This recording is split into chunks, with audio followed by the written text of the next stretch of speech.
Good evening.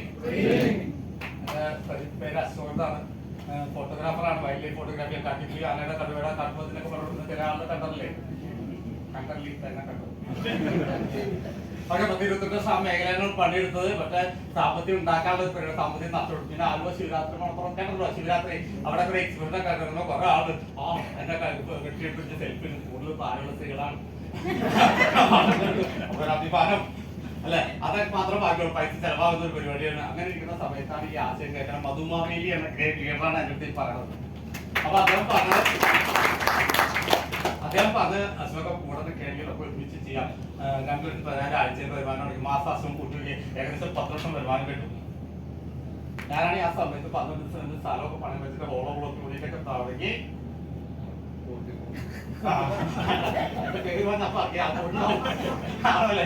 പൊളിച്ച് നിൽക്കുന്ന സമയത്ത് 12 സെന്റ് സ്ഥലമൊക്കെ പോയി ഇപ്പൊ ഒരു 3 സെന്റ് സ്ഥലത്തിലാണ്. അങ്ങനെയൊക്കെ സംവിധാനം പറയാം. അപ്പൊ 2-10 ലക്ഷം മേടിച്ചില്ലാന്ന് പറയുമ്പോ എന്ത് സംഭവിക്കും? എക്സൈറ്റ്മെന്റ് ഉണ്ടാവും, ചിരി വരും. ചിരി പുറത്തേക്ക് നോക്കിയാണ് ചിരിച്ചത്. അദ്ദേഹം കണ്ടില്ലാന്നാണ് ഞാൻ ഇപ്പൊ പറഞ്ഞ കണ്ടു, ഞാൻ മൈൻഡ് ചെയ്തതാണ്. അങ്ങനെയാണ് ഇതിലേക്ക് വരുന്നത്. പിന്നെ വരുമ്പോ നമുക്ക് അറിയില്ല, ഇതില് പ്രൊഡക്റ്റ് കുറച്ച് എടുക്കണം അല്ലെ, കൊടുക്കാൻ അറിയാം, തിരിച്ചറിവ് കുറച്ച് പ്രൊഡക്റ്റ് എടുക്കണം. അങ്ങനെ വൈകിന്റെ കൃപാ കടാക്ഷത്തിൽ 15 സബ്ജക്ട് എങ്ങനെയായിരിക്കും? പൈസ തരൂല, 2 പ്രാവശ്യം മണി വെച്ച് പോയതാണ്. അപ്പൊ ഒരു മസാല ദോശ ഉള്ളവിടെ ചെയ്യാം. അതിൽ അന്നപൂർണ്ണ ഹോട്ടലുണ്ട്, അവിടെ കയറി 3 പ്ലേറ്റ് കൊടുക്കാറോ ഒറ്റ സമയത്ത് പ്ലേറ്റ് അന്ന് വളവ് ഈ മൊബൈൽ ഫോൺ അങ്ങനെ എൻട്രി. പക്ഷെ എനിക്ക് ധൈര്യമില്ല, എനിക്ക് ബിസിനസ് ചെയ്യാൻ പറ്റില്ല, കുറയ്ക്ക് എനിക്ക് വെക്കാൻ പറ്റില്ല. 7 മാസമാണ് കടന്നുപോയി. 7 മാസം അതിനും പറഞ്ഞ അരിയും മാളിയൊക്കെ ഒരു കോൺഗ്രസിന്റെ ഒരു നേതാവ് പറഞ്ഞിട്ടില്ല, അദ്ദേഹം ഞാൻ കൊണ്ടുവന്നത്. അദ്ദേഹം വളരെ ഈസിയായിട്ട് സ്റ്റാർട്ട് ചെയ്തു. പക്ഷെ അദ്ദേഹം ഒരു ഇത് ചെയ്ത് ഇടയ്ക്കിടയ്ക്ക് ബിസ്ക്കറ്റ് കമ്പനിയിലൊക്കെ എന്നെ വിളിക്കും. അപ്പൊ എന്താ പറഞ്ഞിട്ട് വക്ക് വെട്ടി കുറെ ബിസ്ക്കറ്റ് പാക്കറ്റ്. അപ്പൊ അത് കട്ടഞ്ചായത് ഇത് വൈകിട്ട് കൊണ്ടുവന്ന് കൊടുക്കാം, എന്തെങ്കിലും വീട്ടിൽ കൊടുക്കട്ടെ. അപ്പൊ അതാണ് പറഞ്ഞിട്ട് അത്ര അതിന്റെ ഇടയിൽ 2000-4000 വരുമാനം കിട്ടിയത് കാണിക്കും. അങ്ങനെ പറഞ്ഞു ഒരു 12,000 കാര്യത്തിൽ വരുമാനം കിട്ടിയപ്പോ ഞാൻ കൺഗ്രാജുലേഷൻ എന്നൊക്കെ പറയും. പക്ഷെ വേറെ പറഞ്ഞു പാൽവാക്കാൻ നെഞ്ചിരിപ്പ് കൂടി. കാരണം എനിക്ക് കിട്ടുന്നത് അദ്ദേഹത്തിന് വരുമാനം കിട്ടുന്നത്. ഇത് വൈഫിനടുത്ത് പറയാൻ പറ്റില്ല, കൊല്ലു തന്നെ ആണല്ലേ. അങ്ങനെ ചെയ്യാൻ തീരുമാനിച്ചു വൈഫിനോട്, ഞാൻ ചെയ്യാൻ തരില്ല. അങ്ങനെ ഈ ബിസിനസ്സിലേക്ക് പതുക്കെ വരുന്നത്. അങ്ങനെ വന്നത് ആദ്യത്തെ വരുമാനം 1200 അന്ന് ഞാൻ ലുലുവിൽ പോയി, മോളായിട്ട് ലുലുവിൽ പോയി കുറച്ച് സാധനങ്ങളൊക്കെ മേടിച്ചു. 3 പ്രാവശ്യം പോയിട്ട് ഒന്നും വാങ്ങാതെ വന്ന ആളാണ്. അന്നാണ് ആദ്യമായിട്ട് 1200 വരുമാനം കിട്ടിയപ്പോൾ എനിക്ക് മനസ്സിലായി വളരും. അങ്ങനെ പതുക്കെ ഡെവലപ്പ് ചെയ്ത് കോവിഡിന്റെ മുമ്പ് തൊട്ടു. അപ്പോഴേക്കും വിശ്വാസമല്ല, 13,000 കുത്തുമാരി പോയതാണോ മറ്റേ 1:30 തന്നെയാണ്. അങ്ങനെയാണ് ഡെവലപ്പ് ചെയ്ത് കോവിഡ് കഴിഞ്ഞ് പതുക്കെ 2:10 ഞാൻ കയറി. ഒരുപാട് വിശ്വാസം എത്ര 2:10 വഴിയും മേടിക്കാൻ പറ്റില്ല. ആളുകൾ പറഞ്ഞ് ആരും വിശ്വസിക്കുന്നില്ല. വായ്പ വിശ്വസിക്കാനല്ല, വായ്പ ചെയ്യേണ്ട എന്തൊക്കെ തീരുമാനിക്കാണെങ്കിൽ കളഞ്ഞിട്ട് പഠിക്കുമ്പോൾ ജോലി കിട്ടും. അപ്പൊ ജോലിയുള്ള ആളെ നമ്മൾ റെസ്പെക്ട് ചെയ്യില്ലേ, ഒന്നാം കൊടുക്കുന്ന റെസ്പെക്ട് ആണ് സ്വീകരിക്കണം. കാരണം വരുമാനം കൊടുക്കുന്ന ആളാണ്. ഇന്ന് അവര് ജോലി രാജിവെച്ച് ആർട്ടിസിയിലിരുന്നിട്ട് അപ്പൊ ഞാൻ നോക്കുമ്പോ എനിക്ക് മാറ്റമുണ്ടാക്കി 7 മാസം എടുത്ത്, വൈദ്യുതി മാറ്റമുണ്ടാക്കി 1 വർഷം എടുത്തു. അതൊക്കെ സ്ലോ ആണ്, ഞങ്ങളെ പൊതുവെ സ്ലോക്കാരാണ്. അന്നത്തെ 2 ദിവസം തൊടാൻ പറ്റിയില്ലേ? അല്ലെ, ഇത് തിരിച്ചറിയാത്തതുകൊണ്ടാണ് ആളുകൾ. കാരണം വെച്ചാൽ നമുക്കൊരു 25,000-50,000 ശമ്പളം പറഞ്ഞു നോക്കി നമ്മളുള്ള ആൾ എത്ര പറഞ്ഞോ 10 ലക്ഷം പറഞ്ഞു. 10 ലക്ഷം ആർക്കാ താങ്ങാൻ പറ്റും? ഇതുപോലെ വന്യമായിട്ടുള്ള സ്വപ്നങ്ങൾ പോലും നിങ്ങൾക്ക് പഞ്ചായത്ത് പ്രസിഡന്റിന് പറയാൻ ധൈര്യം ഉണ്ടാവും 10 ലക്ഷം മേടിച്ചാൽ ധൈര്യം ഉണ്ടാവും? വേണ്ട.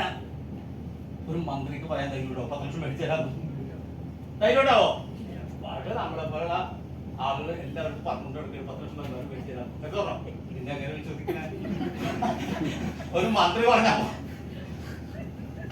ശരിയാണ്. പക്ഷെ വിശ്വസിച്ച വിശ്വാസം എങ്ങനെ ജനറേറ്റ് നമ്മുടെ ഉള്ളിലുള്ള ചിന്തകളിലൂടെ ഒരു വിശ്വാസം ജനറേറ്റ് ചെയ്യണം. കേട്ട് നമ്മുടെ ബോധത്തിൽ പതിയോ സിക്കോൺ ചെയ്യും. അപ്പൊ അവർ വിശ്വാസിയായി. എല്ലാ ആഴ്ച പള്ളി പോണെന്തിനാ? ഈ വിശ്വാസം ഉണ്ടാക്കി കമ്മിറ്റിയല്ലേ? ആണല്ലേ? പള്ളി നിരന്തരമായിട്ട് പോകുന്ന ആൾക്കാണോ വിശ്വാസം പോകാത്ത ആൾക്കാണോ? അപ്പൊ ഇവിടെ ഈ പ്രോഗ്രാമിൽ വരുന്ന ആളാണോ വിജയിക്കുന്നത്, പ്രോഗ്രാമിൽ വരാത്ത ആളാണോ? പ്രോഗ്രാമിൽ വരുന്ന ആൾക്ക് തിരിച്ചറിവുണ്ടാവും.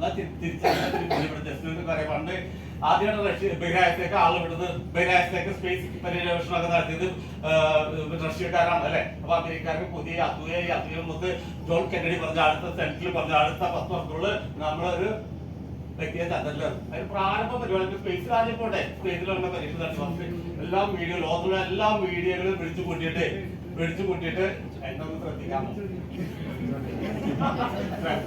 തെറ്റിയാൽ അവിടെ ചെക്കിയാൽ കണ്ട അവിടെ ചിലപ്പോൾ നമ്മുടെ മുമ്പിൽ കണ്ടേ. ഓക്കെ, അപ്പൊ ആ ഒരു റോക്കറ്റ് മിഷൻ അവിടെ ആണ്. അപ്പൊ ലോകത്തിലുള്ള എല്ലാ മീഡിയകളും എല്ലാ രാജ്യക്കാരും അവിടെ വന്ന് കൂടിയൊക്കെയാണ്. അപ്പൊ അമേരിക്ക കൗണ്ട് ഡൗൺ ചെയ്ത് എങ്ങനെ റോക്കറ്റ് വിടാൻ കൗണ്ട് ഡൗൺ ആണ് അല്ലേ 10 9 8 അങ്ങനെ ആണ് 0 എത്തിയിട്ട് റോക്കറ്റ് ഒരു രക്ഷയില്ല. റോക്കറ്റ് അങ്ങനെ റോക്കറ്റ് ജീപ്പിൽ വെച്ചില്ല അവിടെ തന്നെ അമേരിക്ക ആകെ തല വിളിച്ചു. അമേരിക്ക വീണ്ടും പലതവണ ട്രെയിൻ അമേരിക്കയുടെ എല്ലാ എഞ്ചിനീയറും മുഴുക്കനായിട്ട് പണിയെടുത്ത് നടപടിയില്ല. അപ്പൊ എനിപ്പിടിക്കാൻ അത് അവര് സഹായം ചോദിച്ചു. അങ്ങനെ ജർമ്മക്കാരൻ വന്ന് പരിശോധിച്ചു. രക്ഷയില്ല. ജപ്പാൻകാരൻ വന്ന് ആരും വന്ന് പരിശോധിച്ചു. ഇതും കൗണ്ട് ഡൗൺ പോകില്ല. അവസാനം ഫൈനലി ഒരു സർദാർജി കയറി അവിടെ. ഞാൻ നോക്കട്ടെ സർദാർജി അവിടെ കയറിയിട്ട് അത് നോക്കി അടിപൊളി നോക്കി മുകളിലൊക്കെ നോക്കി ഒന്ന് 45 ഡിഗ്രി ചരിക്കാമോ ചോദിച്ചു. 45 ഡിഗ്രി ചരിച്ച് നേരെ പോകണം. നേരെ സ്റ്റാർട്ട് ചെയ്തോളൂ പോകും. അയ്യോ ജർമ്മന അമേരിക്ക ഒക്കെ തോറ്റെടുത്ത ഒരു ഇന്ത്യക്കാരോട് സർദാർജി എങ്ങനെ ചോദിച്ചു. മീഡിയക്കാർ പുറകെ എന്താ കാരണം സീക്രട്ട് പറയില്ല. പുറകെ ആരും പറയുമല്ല. അതേപോലെ ഞാൻ ഇന്ത്യക്കാരനാണ്. ഞാൻ നാട്ടിലെ പഞ്ചായത്തിന്റെ സ്കൂട്ടർ ഉപയോഗിക്കുന്ന